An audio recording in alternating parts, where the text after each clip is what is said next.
A nombre del municipio comunitario de La Cisterna, estamos muy felices de contar con su presencia en esta conmemoración del Día Internacional de la Discapacidad, que este año lo realizamos en 2 días. Partimos ayer con una tremenda jornada en la Plaza Cívica, donde tuvimos una feria de emprendimiento, stand informativos, rondas de deporte inclusivo, charlas y una serie de importantes actividades. Hoy martes tendremos una jornada especial aquí en la Casa de la Cultura Víctor Jara, donde reflexionaremos e intercambiaremos experiencias en torno a la inclusión social. Gracias por acompañarnos, comprometerse en una lucha tan importante como lo es generar espacios sin ningún tipo de trabas. La inclusión debe ser un compromiso de todas y de todos en nuestra comunidad.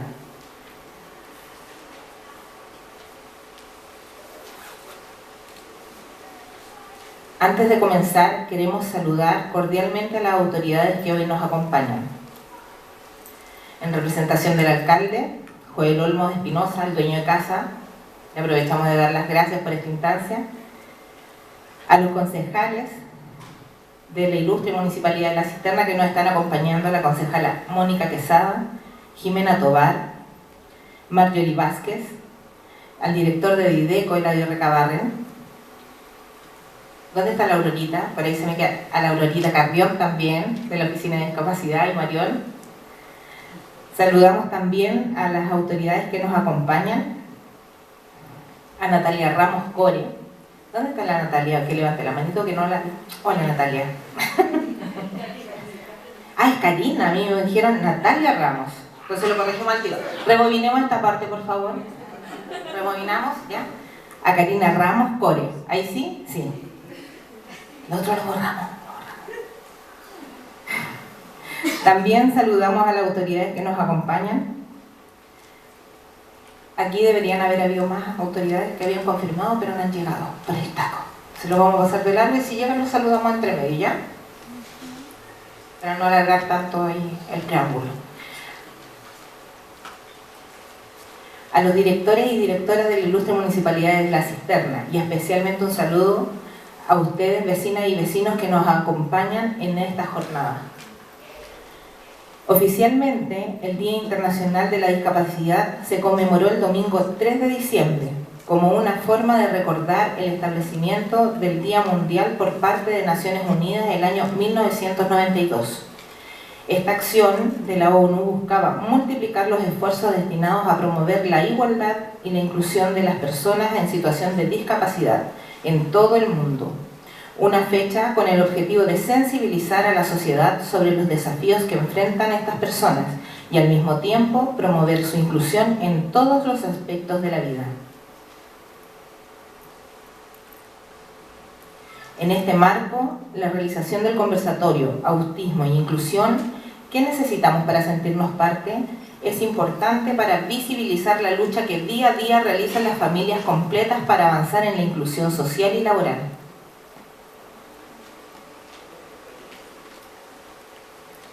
Queremos presentar a Rosita Herrera, nuestra intérprete de lengua de señas certificada, trabajando con la comunidad sorda desde hace 10 años, es intérprete del coro Chile Gospel y del coro Gospel Metropolitano. Gillian Navea, autista, profesora y licenciada en psicología, activista de autismo, educación y derechos humanos. Integrante de Maternidad Autista, Autoeducación, Planea Comunidad, AU, miembros de la Consejería Regional por la Discapacidad.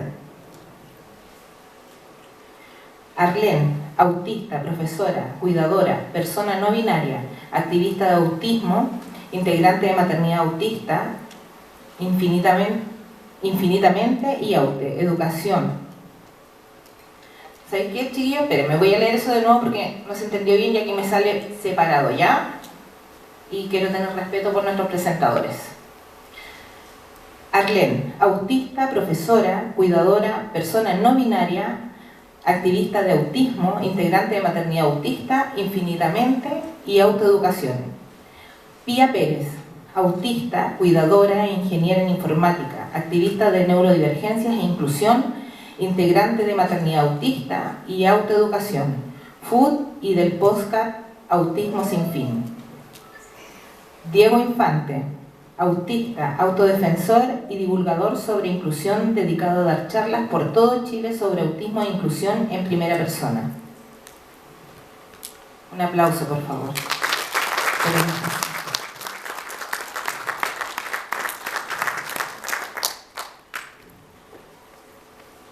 Bienvenidos Gillian, Arlene, Pia y Diego.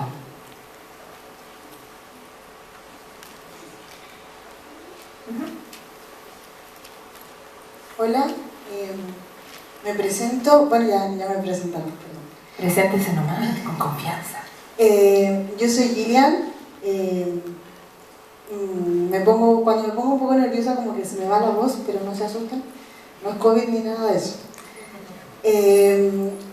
Nosotros quisimos, bueno, hablo por mí, estar acá porque nos parece fundamental que se comience a hablar y a entender a la persona autista como sujeto de derecho, y en general es una conversación súper interesante, porque hace un tiempo estábamos en un conversatorio con personas con discapacidad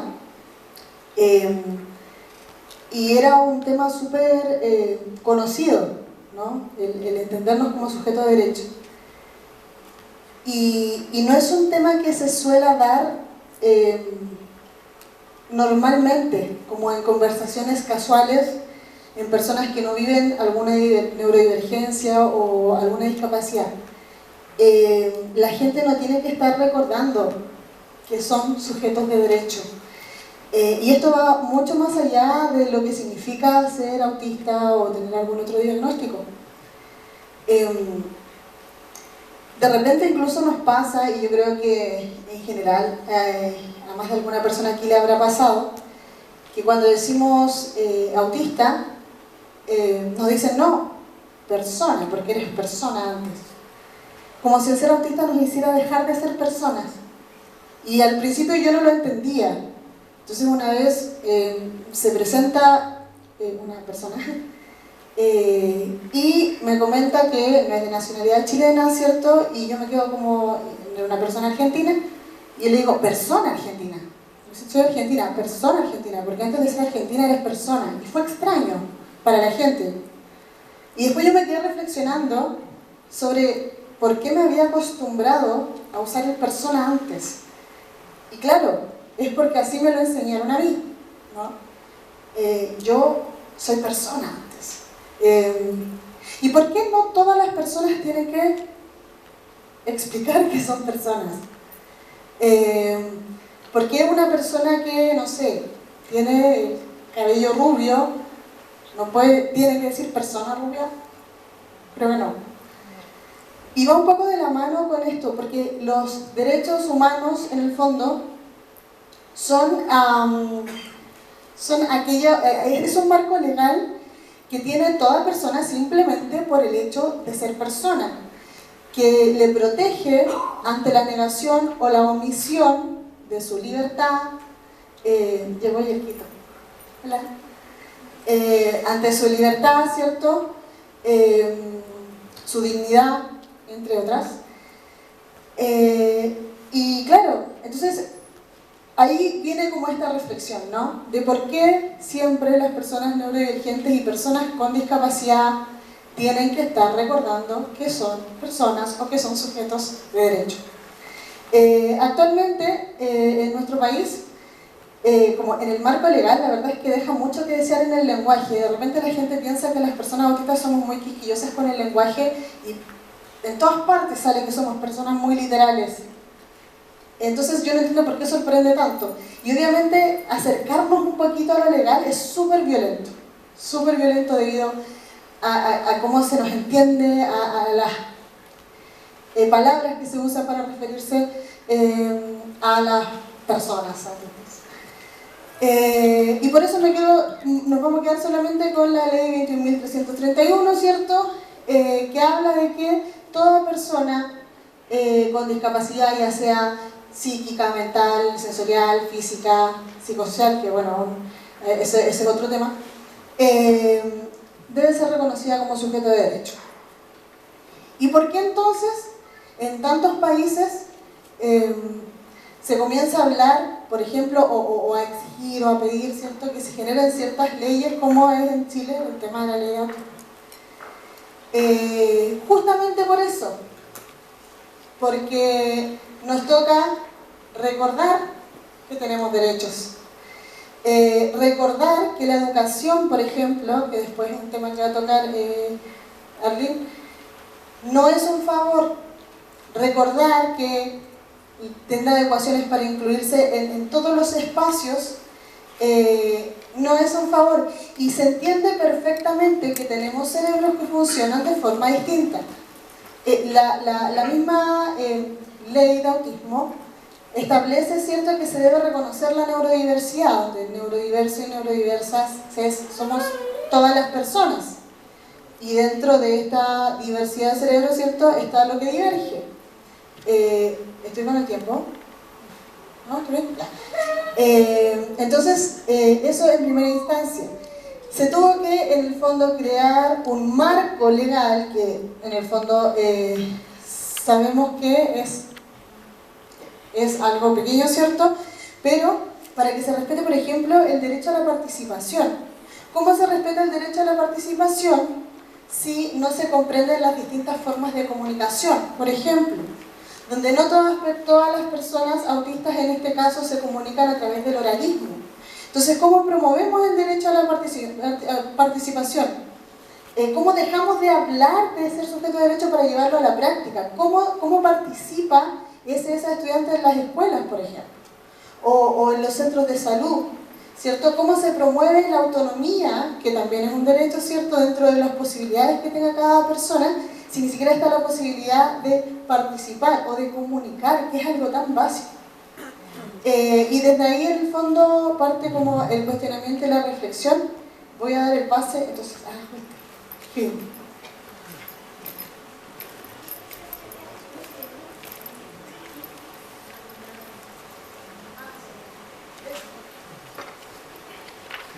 Nada sobre autistas sin autismo. Gracias, Gillian. Bueno, como comentaba Gillian, yo voy a hablar un poco sobre inclusión educativa. Pero antes de comenzar con el tema de la inclusión, me gustaría hablar sobre algunas palabras que suelen ser muy comunes cuando hablamos sobre inclusión, que son diversidad, equidad e inclusión. Porque cuando hablamos de diversidad siempre se habla de la presencia de la diferencia, que está en todas partes, ya sea de raza, de género, de religión, de orientación sexual, de etnia, de nacionalidad, de estatus socioeconómico, de lenguaje, de la capacidad o la discapacidad, de la edad, la religión y la perspectiva política. Y dentro de esto, que suele ser como la novedad, el comenzar a hablar de neurodiversidad, que no es nada más que las diferentes configuraciones de nuestros sistemas nerviosos. Cuando hablamos de equidad, hablamos de promover la justicia e imparcialidad en los sistemas y procedimientos. Y cuando hablamos de inclusión, hablamos de cuando todas las personas pueden trabajar juntas y sentirse apreciadas en cómo cada una puede contribuir a su entorno. Entonces, cuando hablamos de la inclusión educativa y por qué es tan necesaria la inclusión educativa, nos damos cuenta de que en realidad estamos muy lejos de lograrla en nuestras escuelas a nivel nacional. Actualmente, por supuesto, existe la diversidad en los colegios, pero muy poco existe sobre equidad y menos aún de inclusión. Aún estamos en el proceso de integración en las escuelas. Cuando hablamos de inclusión siempre tenemos que considerar la escuela como un entorno. Los niños pasan la mayor parte de su tiempo, del día, incluso más que con sus familias, en la escuela. Entonces la escuela es el entorno más importante para ellos. Y en este momento ese entorno no es inclusivo. Cuando hablamos de inclusión tenemos que hablar de accesibilidad universal, y esto incluye la accesibilidad cognitiva, física, social, sensorial y comunicativa, porque no existe una sola forma de inclusión. Y actualmente en las escuelas, cuando se habla de inclusión es poner una rampa y cumple, y listo, y ya cumplimos y ya hicimos nuestro trabajo. No, es que hay un estudiante, si somos inclusivos, hay un estudiante que es usuario de silla de ruedas. Bien, O sí, somos inclusivos, tenemos un PIE, tenemos alumnos PIE. Esa es toda la inclusión que hacen. Pero no existe una sola forma de inclusión. Lo que los colegios deberían hacer a nivel nacional sería trabajar con un diseño universal de accesibilidad en sus maneras de enseñanza, pero no solamente en el aula, sino en toda la comunidad educativa.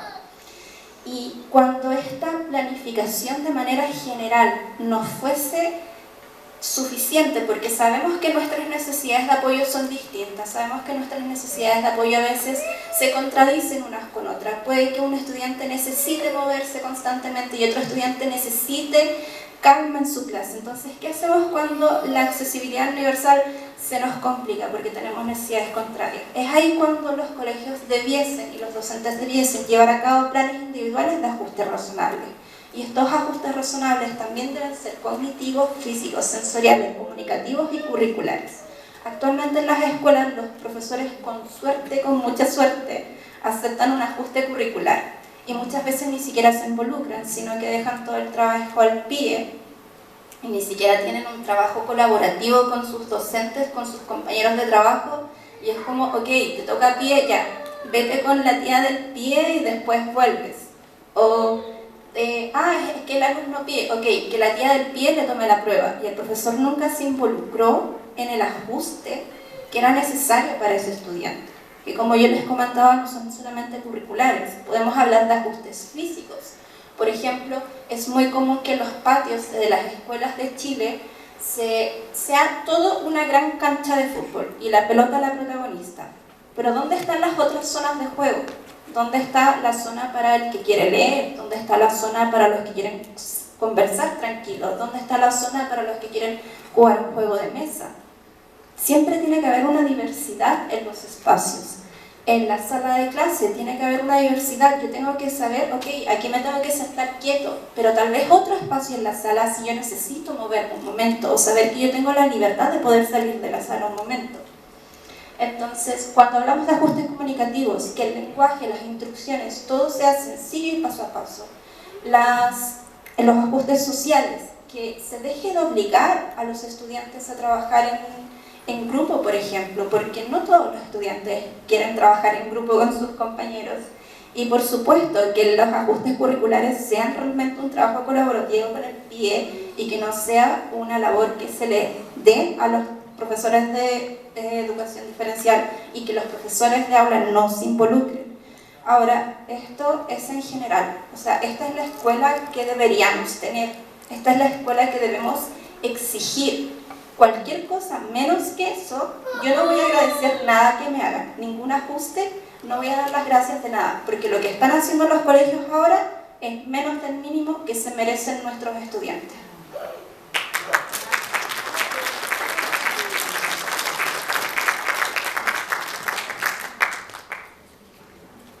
Bien, así como agradecides estamos de que se haya empezado a hablar de inclusión a raíz de la ley de autismo, ley TEA, pero nosotros preferimos llamarla ley de autismo. Entendemos y sabemos la importancia de la detección temprana, de mientras más pequeño o pequeña sea el menor, se pueda diagnosticar, se pueda comenzar a trabajar, pero llega un momento que todo ser vivo, ser humano, va a pasar, que es crecer y estudiar muy probablemente, o crecer y desarrollarse como un aporte o querer ser un aporte en el área laboral.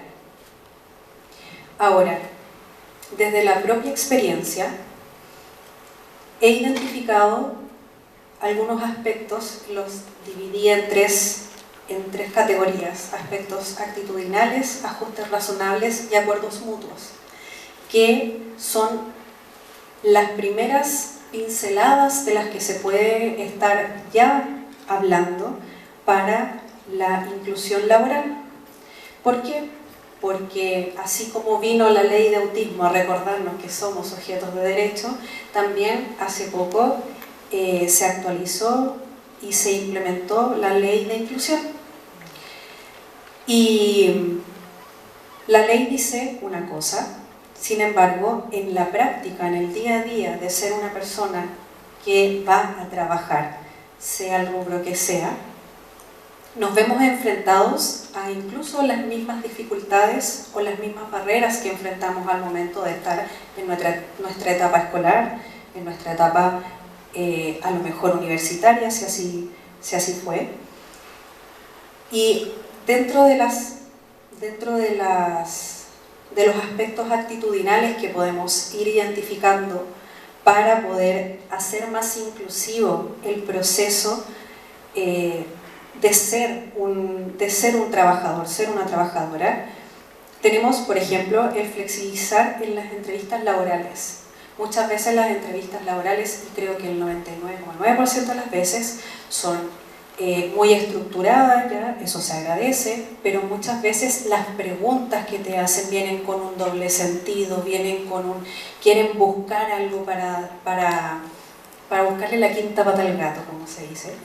Y nos cuesta caer en cuenta de esa intención o esa doble intención que tiene la pregunta, así como los test psicológicos para la selección laboral segregan finalmente o nos dejan en alguna categoría en la que no corresponde, simplemente porque no fuimos o no tuvimos los ajustes necesarios en una entrevista laboral. Así como incluso antes de la entrevista laboral, cuando se describe un trabajo para el que hay una vacante, que ese trabajo sea claro, qué es lo que necesitan que yo haga, a qué trabajo estoy postulando y qué es lo que tiene que hacer la persona que va a postular este trabajo, qué es exactamente lo que tiene que saber. También hay algunas, seguimos los actitudinales, hay algunos aspectos sociales, por ejemplo, proactividad o invitación a participar de momentos sociales. Muchas veces ese compañero, esa compañera que ya está dentro de un ambiente laboral y que le cuesta ser un poco más sociable, no significa muchas veces que no quiera hacerlo, sino que le cuesta empezar una conversación, le cuesta mantener un momento de conversación. Y ahí es donde también, de forma, así como incluimos, como decían también, un usuario de silla de ruedas y le ayudamos cuando necesita subir o bajar un espacio, que eso también pueda ser a nivel social con una persona autista en este caso. Comprender, aceptar, reconocer y promover la diversidad humana. Mientras más conocimiento tengamos, mientras más espacios dejemos disponibles para la comprensión, para entender de que somos todos diferentes y que eso enriquece la experiencia humana, va a ser siempre un momento de ganar en inclusión, de ganar en un buen ambiente laboral, etc. Sobre ajustes razonables, los ajustes razonables son adaptaciones que una persona necesita para poder desarrollar o para poder participar en una actividad. ¿Por qué se llaman razonables? Porque no necesitamos, o lo ideal es que no pasen por sobre el resto de la gente. Y ahí es donde, por ejemplo, ya lo han dicho mis compañeras acá, promover alternativas de comunicación, flexibilidad horaria siempre que se pueda y el cargo lo permita, uso opcional de cámara en reuniones, por ejemplo, yo teletrabajo, y que el uso sea opcional muchas veces se agradece, naturalización de herramientas tipo cancelación de ruido o fidgets, y así muchas más, como también el uso de tecnologías para compensar a lo mejor algo que nos falta. A lo mejor soy más olvidadiza, me cuesta una u otra cosa y la tecnología está disponible para poder compensar. Los acuerdos mutuos, que es importante que muchas de estas cosas que puedan ser conversadas con los equipos de trabajo, conversadas con las personas que van a recibir a un compañero o compañera dentro del espectro, Siempre adaptar protocolos de traspaso del contenido, metas, tareas, otro, información completa, información directa, información didáctica si así se puede, anticipación siempre que se pueda. Sabemos que los imprevistos ocurren, bueno, no vamos a pedir milagros, pero siempre que se pueda. Tablas de contenido para las reuniones, que cuando se cite una reunión, esta tenga una tabla exactamente de qué es lo que vamos a hablar. Y, por ejemplo, el nombre de la reunión que tenga, la hora en que se va a realizar. Puede sonar como un poco específico, pero esto es lo que nos ayuda a anticiparnos y nos ayuda también a ordenar el trabajo. Y el trabajo ordenado, ¿a quién no le gusta? A todos nos gusta trabajar de forma ordenada. Y finalmente, si puedes pasar, porfa. La inclusión laboral, ¿qué es y qué no es? Inclusión laboral no es cumplir una cuota, no es cumplir con el 1% para empresas desde 100 personas.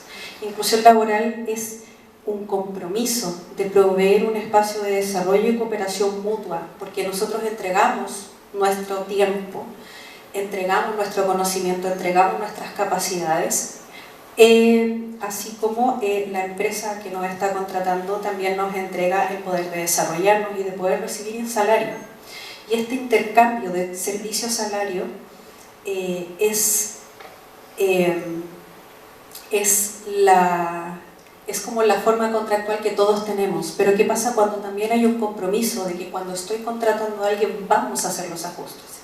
Y si recapitulamos un poquito, muy cortito, tanto los aspectos actitudinales, reajustes razonables y acuerdos mutuos no es algo tan desconocido, sería como el trabajo ideal para todos, no solo para autistas.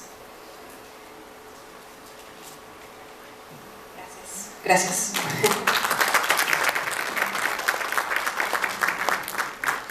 Bueno, muchas gracias por las palabras de cada una de ustedes y por la invitación. Bueno, soy Diego Infante, soy un autista que básicamente se dedica a dar charlas de autismo a donde inviten, siempre con tres enfoques.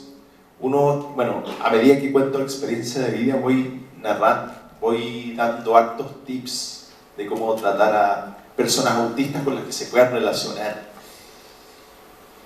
Bueno, quiero comentar algunas cosas. Las personas autistas sentimos diferente. Bueno, muchos ya lo saben.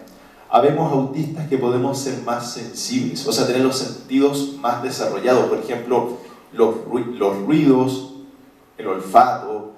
Hay texturas que nos molesta mucho tocar. A muchos nos molestan las aglomeraciones. Hay autistas que no toleran, por ejemplo, estar en un mall o en un supermercado lleno de gente, o tienen que estar en momentos en horarios donde haya poca gente, porque muchos no aguantan estar con mucha gente. Pero también, por otro lado, hay personas autistas que son hiposensibles, que sienten menos. Las personas autistas somos, por lo general, más literales. Si ustedes hacen una broma, hay un porcentaje alto de que las personas autistas nos vayamos a creer las bromas. Por eso es súper importante que especifiquen bien. Las personas autistas necesitamos las cosas con más detalles. Voy a parar un poquito encima ahí. Sí, bueno. La idea es que no tape. Bueno, aquí. Las personas autistas, por lo general, necesitamos todo con más detalle, que nos expliquen bien el paso a paso. Las personas autistas somos rutinarias, por cierto. Entonces, desde mi opinión, es súper importante que respeten nuestras rutinas, pero también siempre es bueno el poder trabajar un poco la parte como de la flexibilidad mental. ¿Por qué? ¿A qué me refiero con esto? De que hay veces que es bueno enseñar que se pueden hacer otros pasos. O sea, en una rutina se puede cambiar un poco el orden de las cosas. Creo que igual es bueno ponerlo en práctica. ¿Sabes por qué? Porque hay imprevistos. Se pueden tratar de evitar, obvio, pero las personas no somos omnipotentes y pueden ocurrir cosas. Entonces siempre igual es bueno que ante una emergencia encontrar plan B, plan C. Bueno, básicamente a eso me dedico a dar hartos tips sobre el autismo. la anticipación es súper importante, porque cuando hay un imprevisto se nos desordena el mapa. Si tenemos todo muy estructurado, ocurre una emergencia, se nos desordena todo el mapa y podemos entrar incluso en crisis porque se nos desordena todo lo que teníamos muy ordenado. Pero cuando hay una anticipación, sabemos que un día vamos a salirnos de nuestra rutina, pero nos avisan con anticipación, puede ser como un pequeño golpe, pero tenemos tiempo para reordenarnos. También considero que es primordial mencionar, bueno, algo que siempre menciono en las charlas que doy, que el apoyo terapéutico, el apoyo familiar y del entorno es muy importante para las personas que somos autistas, pero para todo ser humano. Es súper importante el diagnóstico temprano, las terapias a una edad lo más temprana posible, puede ser muy beneficiosa. Siempre trabajando de las necesidades de las personas que somos autistas, desde las necesidades, pues también un trabajo personalizado que es muy importante. Cada autista es diferente. El autismo está en todos los géneros, está en todas las edades, está en todas las nacionalidades, en todos los grupos. Bueno, incluso en pueblos originarios hay autistas, hay en todos lados. Hay autistas que tienen mucho más, bueno, han tenido mucho más dificultades que otros y que van a necesitar mucho más apoyo terapéutico, familiar. Pero son diversas realidades. Hay autistas que han logrado incluso ser independientes, tener familia, estudios, trabajos, y han podido salir adelante. Hay muchas realidades sobre el autismo y es completamente válido. Toda realidad de cada persona autista es muy importante. No hay que mencionar que una es más importante que otra, no, todas son importantes. Eso es muy importante. Así que me dedico a entregar mensajes esperanzadores, diciendo que muchas veces se puede llegar mucho más lejos de lo que se pronostica, pero depende del apoyo familiar, el apoyo terapéutico y del entorno, que bueno, yo me imagino que aquí muchos son familias, entonces apoyo familiar y también el apoyo del entorno, que es primordial. Y otra cosa que también estoy hablando es el tema de la prevención del bullying. Bueno, en la charla obviamente cuento mucho más mi historia, cosa que no voy a mencionar aquí porque es más cortito, pero bueno, ahí en redes me pueden contactar y ahí podemos agendar una charla por si quieren saber más detalles. Pero bueno, otra cosa es la prevención del bullying. En la sociedad se ve mucho bullying y el bullying es algo muy dañino. Cuando hablamos de bullying es de molestar al otro. ¿Cuándo se podría considerar bullying? Cuando alguien hace algo que a la otra persona no le gusta y esa otra persona se lo puede hacer saber a la persona que está agrediendo que le molesta y esa persona sigue haciéndolo. Eso es bullying. Se ve mucho en la etapa escolar, para todos, y más aún para las personas que tenemos algún tipo de condición. Y eso está súper mal. El bullying viene de la sociedad, viene de los adultos, y lo que se ve en la etapa escolar es una réplica. Entonces es súper importante hablar de autismo y de otras condiciones. No hacer a lo que al compañero, compañera no le gusta, por ningún motivo. Si hay personas, autistas, que tienen mucha sensibilidad auditiva, es súper importante que los compañeros sepan que no deben meter mucho ruido ahí, porque si no puede que entre en un estado de crisis la persona que es autista, que es muy sensible, y lo puede pasar realmente mal. Por eso es súper importante hablar de estos temas. Bueno, otra cosa que quiero tocar, a propósito, paréntesis, no del bullying en sí, pero las personas autistas muchas veces tenemos movimientos involuntarios para soltar todas las tensiones que tenemos. Imagínense, estamos sobrepensando mucho, pensamos mucho, entramos en un supermercado donde hay mucha gente, sentimos todo más fuerte y es realmente desagradable, muy desagradable. Un minuto, ya, un punto de llegada. Y a veces necesitamos hacer movimientos para soltarnos, es súper importante, los aleteos, los balanceos, y considero yo que es muy válido, porque muchas veces los profesionales quieren reprimir estos movimientos involuntarios, o las familias por el miedo al qué dirán. Pero no, yo creo que es muy importante que nos dejen hacer estos movimientos involuntarios para soltar todas las tensiones y así nos autorregulamos. Siempre y cuando no haya agresiones físicas, obvio, ahí sí estaría mal, ahí sí hay que buscar otra estrategia, pero si son aleteos, déjenos hacer, de verdad. Y bueno, para finalizar, el bullying no debería estar permitido. Que otras personas hagan bullying, eso solamente dice que esas personas están haciendo algo muy mal. Así que eso, si ustedes ven que alguien está haciendo bullying a otra persona, no sea cómplice. Hágale saber a esa persona que lo que está haciendo está muy mal. Así que eso, aquí luchando con todo para vivir en un mundo mucho más inclusivo y aquí sensibilizando para prevenir el bullying, porque aquí estamos para tocar estos temas. Así que, saludos.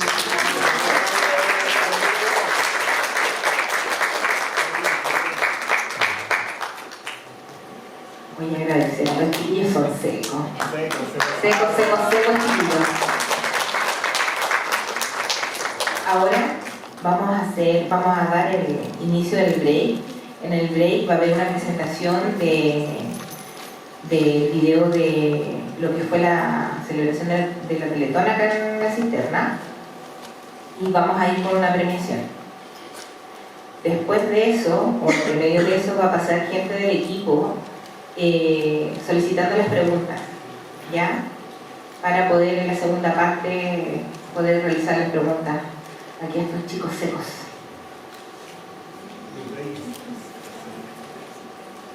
El break, ellos descansan, ustedes miran la pantalla aquí. Ellos descansan un poquito de nosotros, ustedes miran la pantalla, terminando el video, nosotros vamos con la premiación.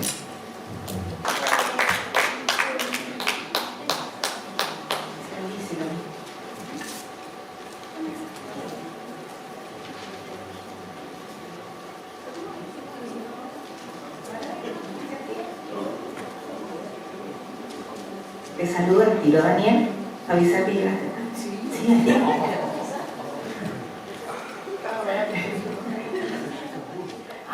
Somos amigos nosotros y por eso son esas tallas. Vamos a aprovechar de saludar, chiquillos, que llegó el diputado Daniel Melo.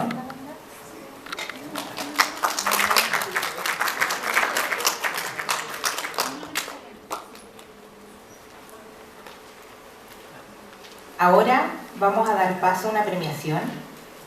Para eso quiero que se acerque, por favor, la Aurorita con el labio. Lo vamos a hacer ahí abajito para no complicar. La Aurorita.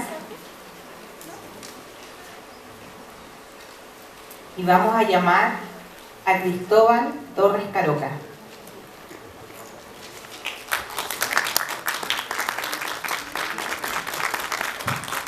Se le va a entregar un premio por excelencia académica. Él está en el Liceo Manuel Barros Borgoño.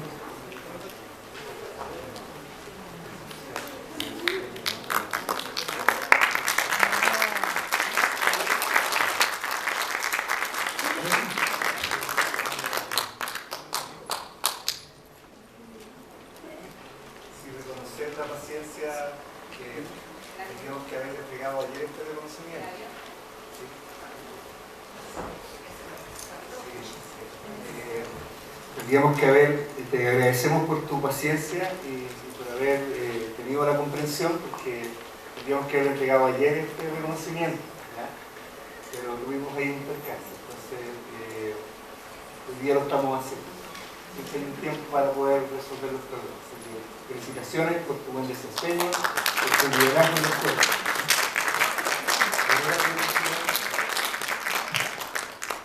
Muchas gracias a todos. Esto es muy importante para la comuna porque así vemos de una vez la visibilización, la conciencia de la persona, para que de una vez entiendan que tener un límite no es una discapacidad. la discapacidad está en ninguna parte. No puedo hablar porque me emociono.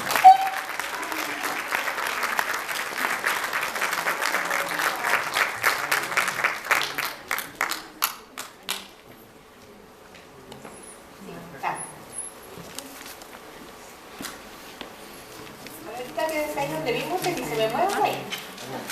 Nos quedan dos más. Vamos también a invitar al diputado Daniel Melo, por favor que se acerque, y vamos a llamar a María José Ulloa.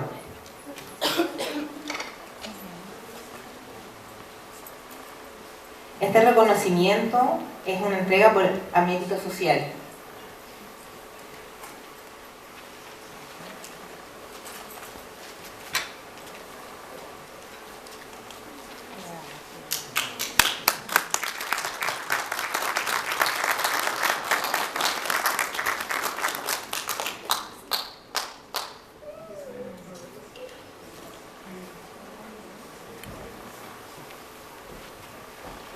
Yo quisiera, en la lógica de la inclusión, la construcción de la diversidad, estamos en tiempos también que como país necesitamos también mirarnos y reconocernos en la fortaleza que cada una de las personas aporta en la sociedad. Así que primero saludar a Daniel Melo, diputado de nuestro distrito, agradecerte porque siempre entiendo tienes una historia larga y de compromiso también con la cisterna, así que valorar aquello.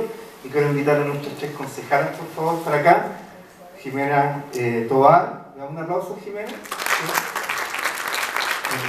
La concejala Mónica Quesada, ¿sí? Y la concejala Marjorie Vázquez también, ¿sí? Por favor, ¿sí?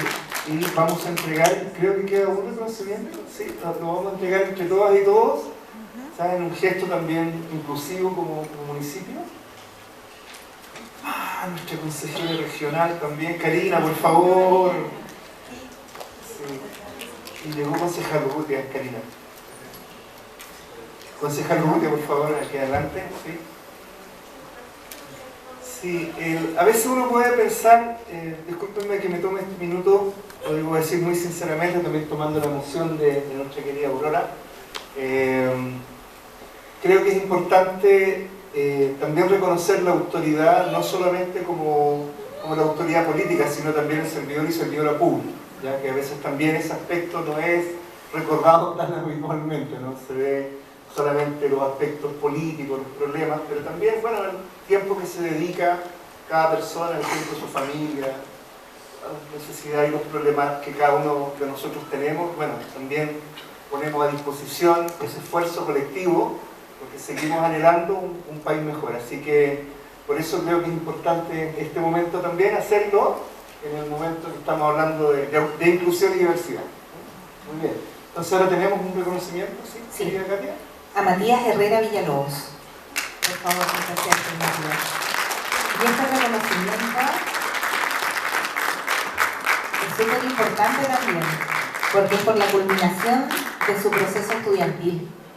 Así que un aplauso más grande para él, por favor.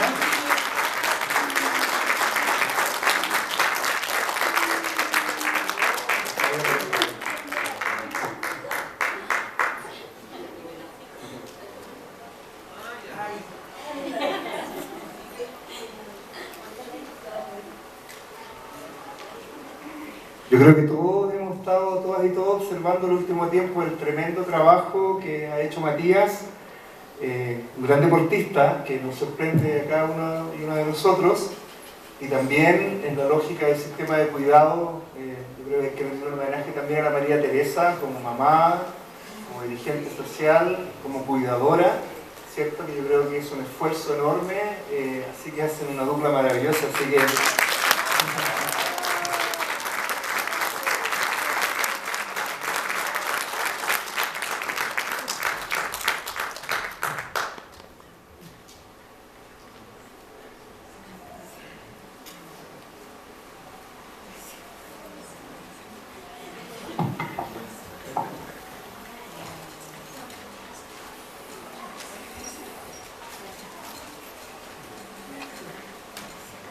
Queremos agradecerle a todos. El proceso de inclusión, como decía Diego, es parte fundamental también en el entorno de la familia y con estos procesos uno agradece poder visibilizar de esta manera estos procesos.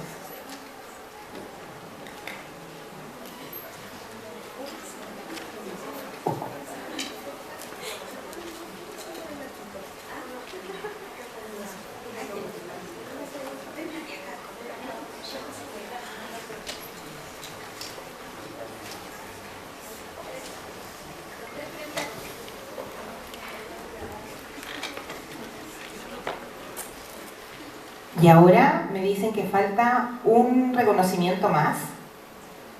Vamos a llamar a los representantes de la Fundación Universo Diverso. Por favor, que se acerquen para acá. Chiquillas organizadores de este conversatorio.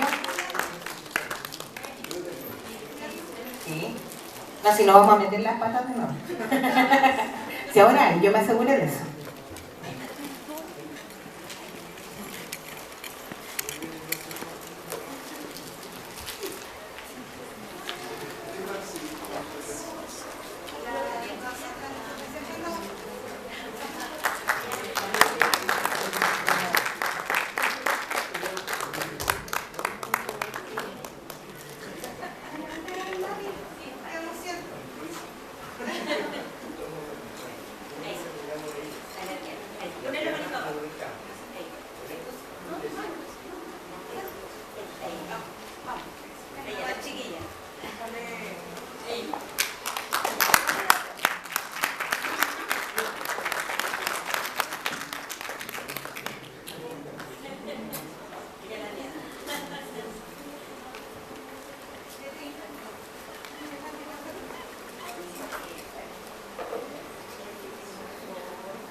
Y en la misma perspectiva, porque este foro realmente es de lujo, ha sido de lujo, cumplieron su palabra, prometieron una cosa tremendamente valiosa y bien hecha y está maravilloso, como reflexionar lo que hemos vivido los últimos meses. Ustedes saben de lo que estoy hablando, de que las crisis nos ayuden a crecer, podemos coexistir, podemos entendernos y crear espacios comunes donde podamos desarrollarnos a pesar de las diferencias.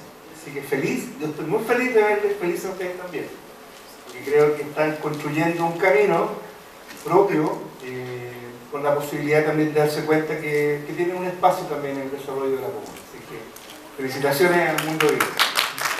Universo Diverso.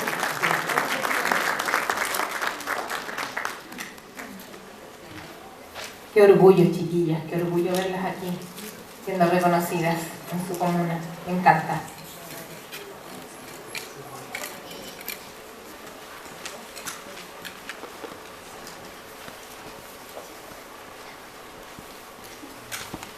Ahora vamos con la presentación del segundo video de Cristian Ramírez. Él es un influencer colombiano que en sus redes sociales habla de salud mental y autismo. En este video que veremos a continuación nos explica sobre burnout o agotamiento autista.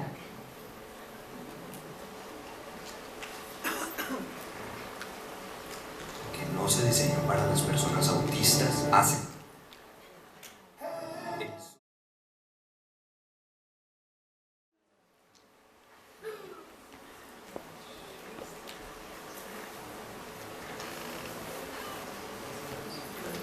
Damos por finalizado el break. Vamos a llamar a los chiquillos secos.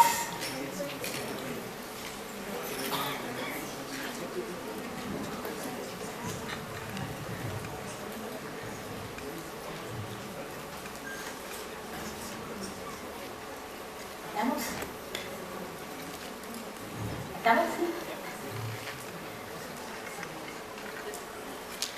Me gustó a mí este proceso de las preguntas porque llegaron otras preguntas. Se seleccionaron algunas de las que más se repetían, pero todas las demás preguntas, por razón de tiempo, no podemos leerlas todas, pero van a ser respondidas a través de las redes sociales de la Fundación, ¿ya? Para que queden atentos después y puedan revisar las redes.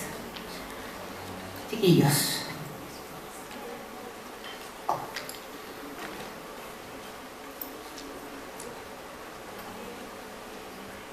¿Cómo enfrentamos cuando una persona no solo tiene autismo y tiene otra condición como síndrome de Down y no lo valoran como persona con ambas condiciones?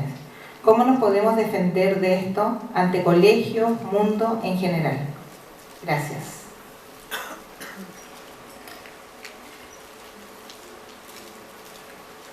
Ya. Yo creo que esa... ¿Pablo? Es una pregunta súper interesante porque aborda un tema que no se puede omitir, que es el tema de cómo se interconectan distintas experiencias.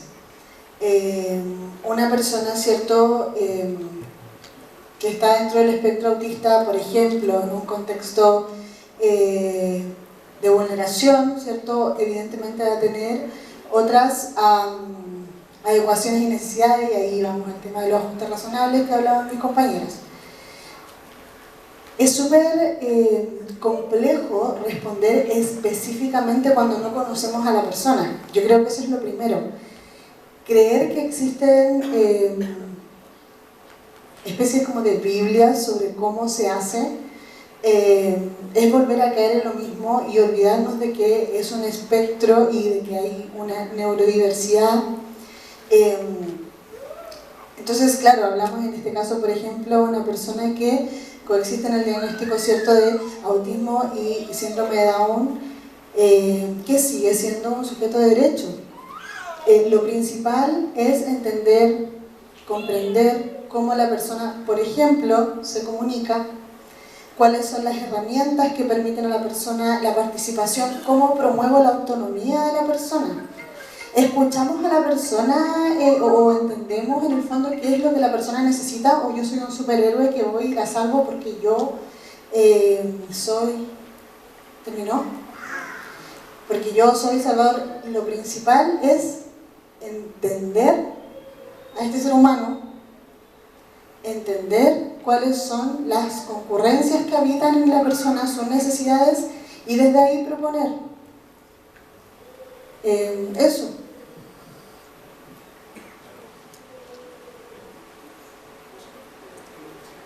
Palabras, o bueno, algo más. Tal cual como dijo Gili, súper importante atender dependiendo las necesidades que necesite. Cada persona es diferente, cada persona autista es diferente, cada persona Down es diferente, y bueno, y efectivamente hay un porcentaje no menor de personas autistas que a su vez son Downs y son sujetos de derecho. Entonces siempre cómo atenderlo dependiendo de sus necesidades, básicamente. Solo un comentario cortito. Creo que lo fundamental es que las familias se informen, se empoderen y que hagan autodefensa, porque los colegios no están preparados y no van a estar preparados, y son las familias las que tienen que estar ahí exigiendo los derechos de los hijos. Lamentablemente es así en este momento y hay que hacerlo, porque nadie lo va a hacer por nosotros.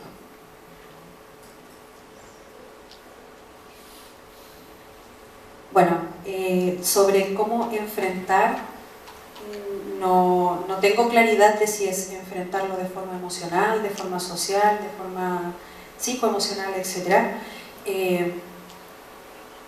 Primero, hay que comprender de que todas las personas somos una mezcla y nos caracterizamos o tenemos formas de ser, tenemos carácter, etc., que es una mezcla de todo lo que vivimos día a día. Entonces no somos un diagnóstico u otro, o no somos uno más otro diagnóstico. Somos personas que vivencian el mundo de forma diferente, y cada una de esas características que puedan identificarse de una u otra condición, etc., no se separan de la persona. Por lo tanto, vernos como un todo, ver en este caso a la persona como un todo y darle los ajustes que necesita, darle las herramientas que necesita, es una de los ámbitos que quería abordar. Sobre el tema de cómo se aborda en educación, bueno, Arlene ahí lo dijo, pero también existen las herramientas legales, así como está también los decretos de inclusión, etc. Y así como también incluso tenemos una ley de no discriminación. Y eso.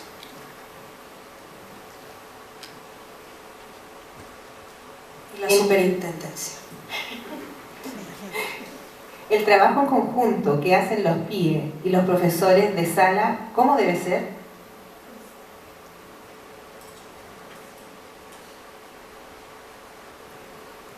Ok, partamos de la base que en la mayoría de los colegios no existe ese trabajo en conjunto. No existe, es cero. Yo tengo muchos colegas que nunca van a PIE, que nunca conocen, que ni siquiera conversan con las educadoras diferenciales, que cuando toca una adaptación espera que la educadora diferencial la haga la adaptación en vez de hacerlo en conjunto. Yo he conocido muy pocos colegios, muy pocas realidades donde en realidad existe ese trabajo comunitario, y cuando sí es así es maravilloso. Yo he conocido colegios donde los profesores sí, en su hora de colaboración, sí trabajan en conjunto, sí conversan de las necesidades de sus estudiantes, escuchan las propuestas de los educadores diferenciales y las implementan en conjunto.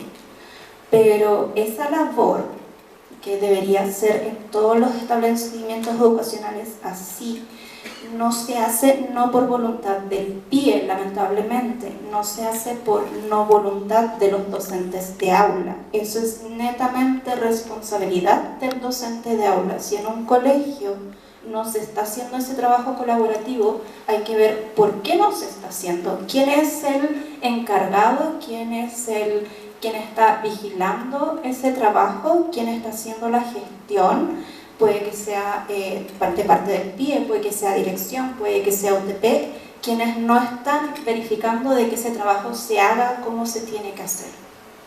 Pero se puede exigir, eso los papás lo tienen que tener claro, se puede exigir que se haga ese trabajo, y si hay dudas de si no se está realizando como debería de realizarse, pueden pedir las evidencias del trabajo que se haya realizado en las escuelas.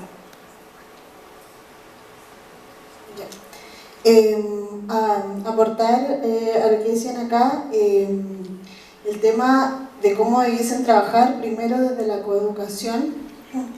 Yo creo que es súper importante no reducir, por ejemplo, el apoyo de los programas de integración a ciertas clases de lenguaje, de matemática, y dejar tantas otras fuera. Usar, ¿cierto?, las horas colaborativas, que ojalá evidentemente se pudiesen extender. Reconocer también y trabajar con la comunidad completa. Se da mucho el generar adecuaciones enfocado en el estudiante, pero poco en el resto de la comunidad. Y el trabajo con los pares también es fundamental. Que se generen aprendizajes basados en logros también desde los programas y obviamente el aula regular. Y esto es algo que ya se ha mencionado. En general la educación se enfoca mucho en el fracaso. No, mira que este estudiante se le dificulta la lectoescritura, entonces más horas de lenguaje, ¿no? Que hay un tema con los números, más horas de matemática. Pero ¿por qué también no hablamos? Mira, ¿sabes qué? Es excelente en ciencias, así que también pongámosle empeño a esa área. Y en general como sistema educativo nos basamos mucho en el fracaso, en lo que falta. Y bueno, eso como agregar a grandes rasgos el trabajo colaborativo entre la coeducación, más que nada.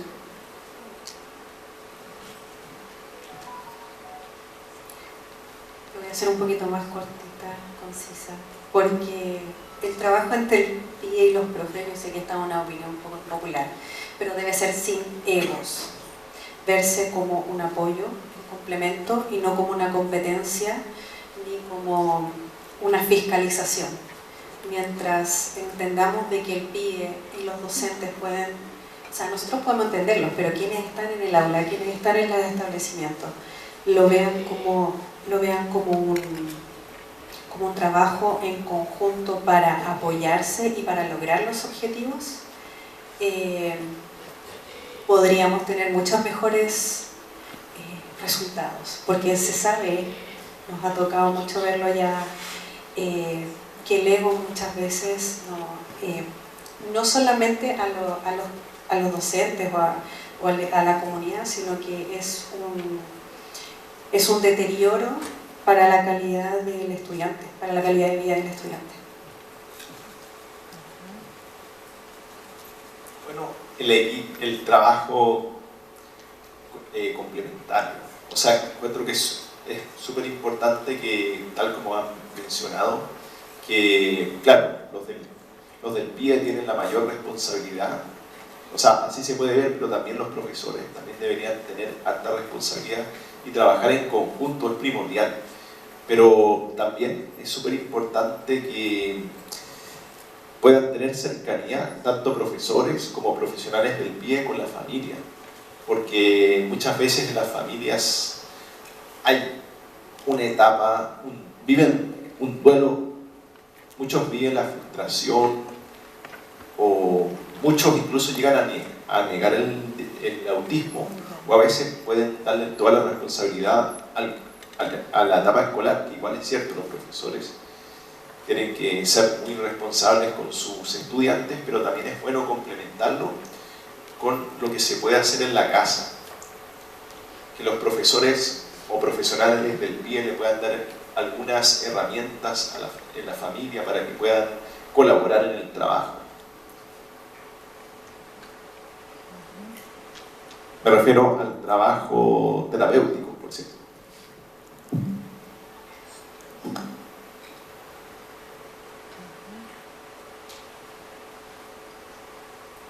¿Qué importante es recibir el diagnóstico sin importar la edad? ¿Qué tan importante es?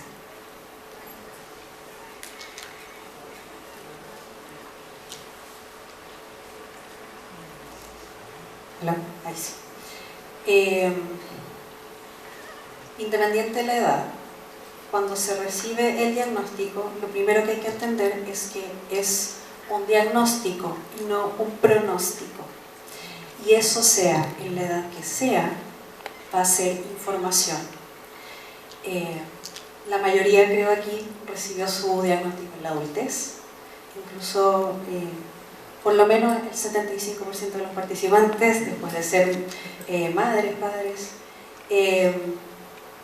Y este diagnóstico es un papel. Lo que hacemos con la información en ese diagnóstico es lo importante. Cuando investigamos, cuando nos damos cuenta de que necesitamos herramientas, necesitamos desarrollar ciertas cosas, a la edad que sea, el conocimiento y el autoconocimiento nos va a dar el poder de incluso mejorar nuestro propio camino, nuestra propia existencia. Así que a la edad que sea, el autoconocimiento es poder y empoderamiento. La verdad es que lo considero yo primordialísimo, a la edad que sea, llegar al diagnóstico de autismo o de lo que sea es primordial. Por mientras antes, mejor aún, pero a cualquier edad puede ser muy beneficioso porque nos ayuda a entender por qué durante toda nuestra vida fuimos diferentes, por qué fuimos muy estructurados, muy detallistas, muy apasionados en ciertos temas, porque teníamos dificultades, por ejemplo, sociales o dificultades para mirar a los ojos, pero muchas habilidades en otras. Nos ayuda a entender muchísimas respuestas y es muy importante, y claro, también nos puede servir para las diferentes etapas de la vida, por ejemplo en la etapa escolar. Bueno, muchas veces te podrán decir, no, el autismo es una etiqueta, pero no lo vean así, véanlo de la siguiente forma. El saber que somos autistas nos ayuda a entender muchas cosas y también el poder autodescubrirse de lo que sea. Es muy importante el poder entender cómo uno es y ver si es necesario trabajarlo en algunas áreas o potenciarlo en otras. Pero es muy importante el poder conocerse a sí mismo. Así que es extremadamente primordialísimo. El diagnóstico salva vidas. Así de simple y concreto. Las estadísticas así lo indican. Las personas autistas que no reciben un diagnóstico son más tendientes al suicidio. Las personas autistas sin diagnóstico van a recibir otros diagnósticos, ya sea de depresión, de ansiedad, de TLP, de bipolaridad, etc.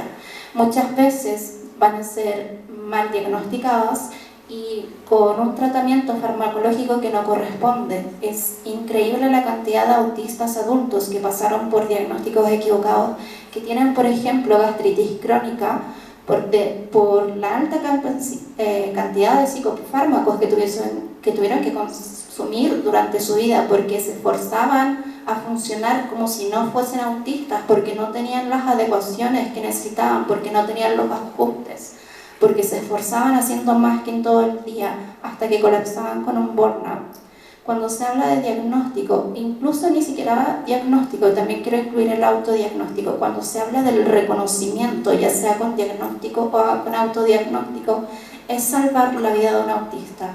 Un estudio que se hizo en Reino Unido indica que muchas de las personas que se habían suicidado durante el último año, al hacer un screening posterior para sus familiares supervivientes, se dieron cuenta de que más del 80% eran autistas. Entonces, hay muchos autistas que no han vivido simplemente porque no tuvieron el diagnóstico a tiempo. Agregar, ¿cierto? Más o menos lo que iba a mencionar es muy similar a lo que ya han dicho sobre el tema incluso de la prevención del suicidio, a resignificar el pasado, a entenderlo. Como mencionaba, por ejemplo, en mi caso personal, yo tengo un tema con el hígado por la sobremedicación, porque colon irritable, endoscopías, muchos exámenes, y cosas mínimas. Por ejemplo, yo estuve 2 años en ballet y me cargaba el ballet, pero como caminaba en puntitas de pie, mis padres asumían que me encantaba el ballet y por eso me metieron en ballet. Una culpa constante. Cuando una persona crece sin el diagnóstico, ya asume que está equivocado. Puede que haya momentos en que uno cometa un error y otros en que no, y uno tenga que defenderse, pero como ya está, uno se acostumbra a crecer equivocado. Y eso genera un estrés y una tristeza permanente en el tiempo. Es súper importante entender, como decía Arlene, que hay diagnósticos que salvan vidas. Y otra cosa importante que te permite el diagnóstico, independientemente de la edad que sea, es conectar con gente como tú. Porque de repente sientes que es algo que te pasa solo a ti, y cuando ese algo tiene un nombre. Las personas autistas somos personas súper concretas, somos personas literales, como mencionamos. Entonces el entender que eso pasaba por algo, y de repente conocer a personas y que entienden tu tipo de humor, porque dicen, no, es que no tienen humor, es que es un humor distinto, que tú conversas experiencias y les pasó lo mismo. Eso no nos pasó en el colegio, no nos pasaba, y de repente llega un punto donde te encuentras con gente que ha vivido experiencias similares y dices, ya, en el fondo hay personas que sobrevivieron igual que uno. Y recalcar la importancia de que el diagnóstico, independientemente de la edad, salva vidas. Eso.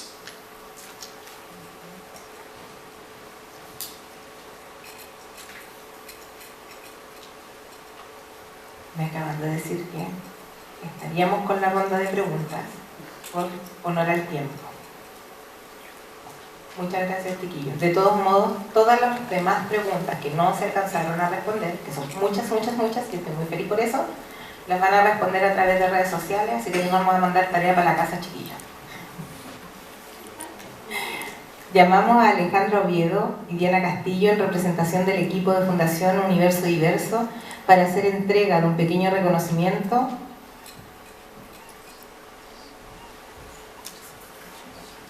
Chicas, ¿no están? ¿Tengo que rellenar o ahí vienen? Ahí vienen. Son mal hablados, chiquillos.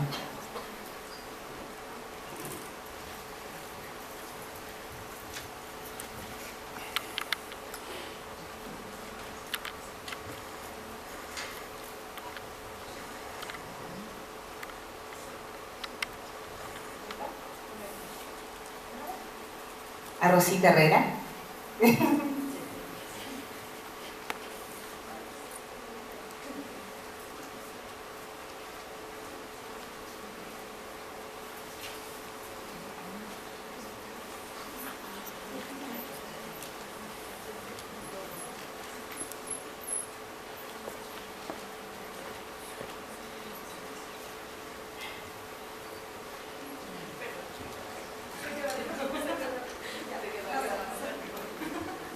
Se quedó arriba, se quedó arriba. Lo mandamos a buscar al tiro.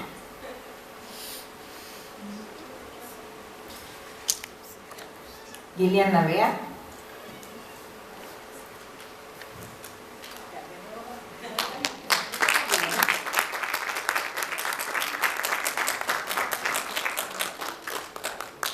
Yo les voy a contar una infidencia. Yo el otro día nos reunimos y yo le pregunté a ella, ¿es Gillian o es Gillian? Porque no quiero meter las patas. Y sé que las voy a meter igual. ¿Es Gillian? ¿Está bien? Ah, ya me la aprendí.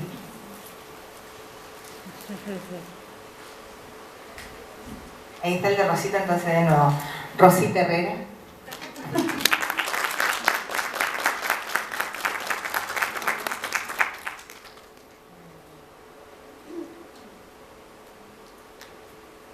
Diego Infante.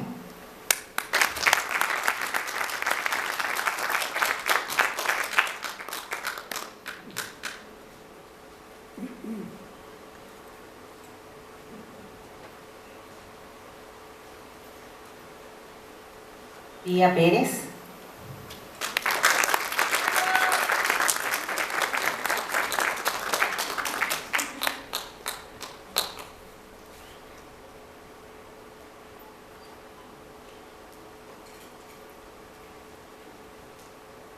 Arlene.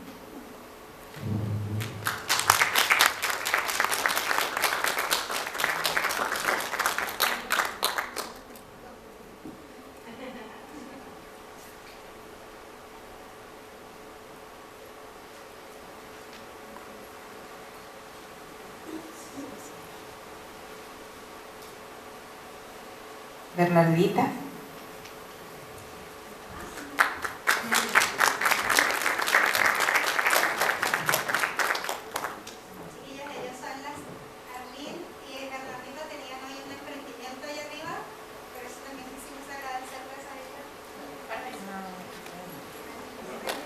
No, acá lo digo, acá lo puedo decir ya. Bernardita y Arlene. Bernardita y Arlene son emprendedoras, autistas, tenían hoy ahí arriba muchos de los productos que ellas venden en sus redes sociales y por eso también quisimos agradecerles por estar presentes hoy apoyando este conversatorio.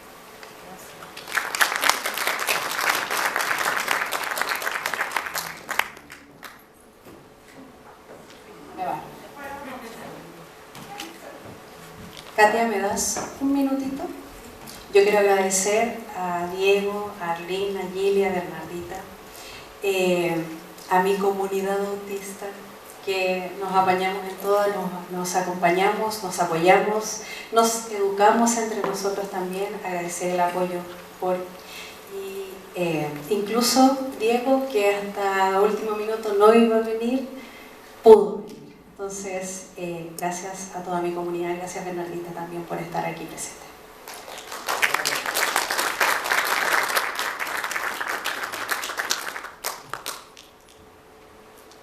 Oficina de Discapacidad. La Aurelita. La Mariana.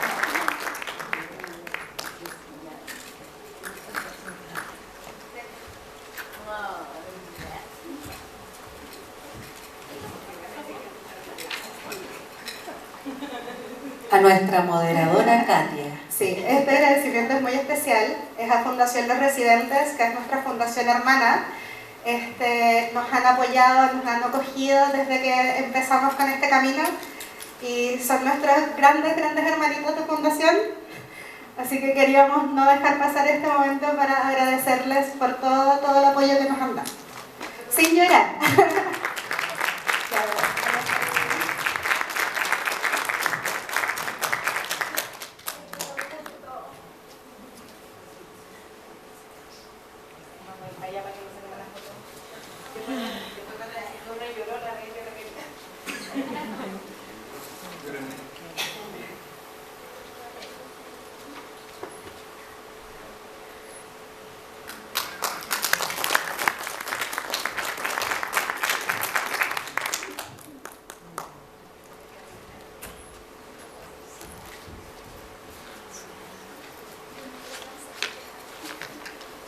Ay, aquí uno tiene que tranquilar. Ya pues pídale algo para que yo pueda hablar. Agradecer a Rosita, le dije bueno, antes de empezar el evento, agradecer la invitación para poder hacer más inclusivos los espacios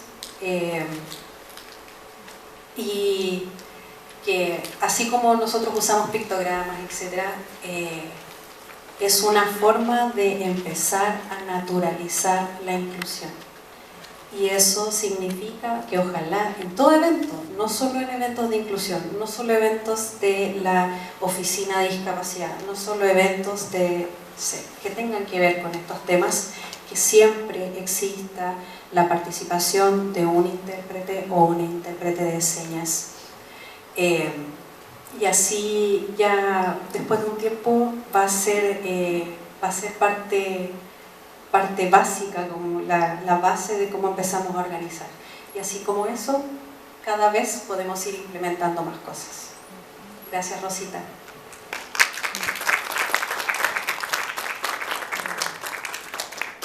También queremos dar las gracias a todos quienes hicieron posible la realización de este conversatorio, a la Oficina de Juventud y Niñez, a la concejal Marjorie Vázquez, a la concejal Mónica Quesada,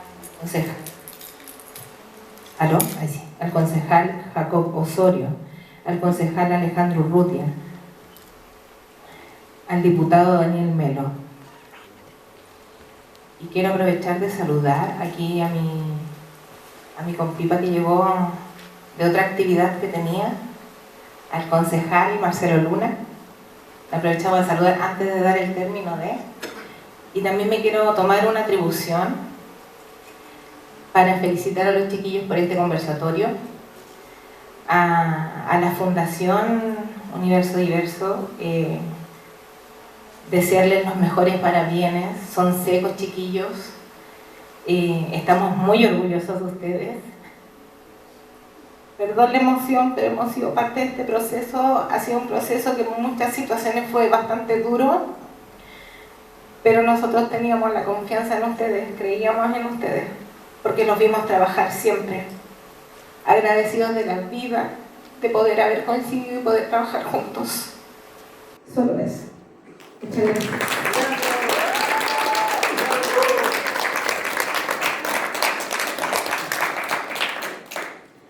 Qué gran jornada hemos tenido. Agradecemos la participación de cada uno de ustedes en esta conmemoración del Día Internacional de la Discapacidad y especialmente en el gran conversatorio que hemos desarrollado el día de hoy. Desde el municipio comunitario nos despedimos, no sin antes invitarles a un cóctel que hemos preparado con mucho cariño y que está dispuesto a la salida del auditorio de la Casa de la Cultura. Gracias por asistir y les deseamos un buen retorno a sus hogares. Hasta pronto.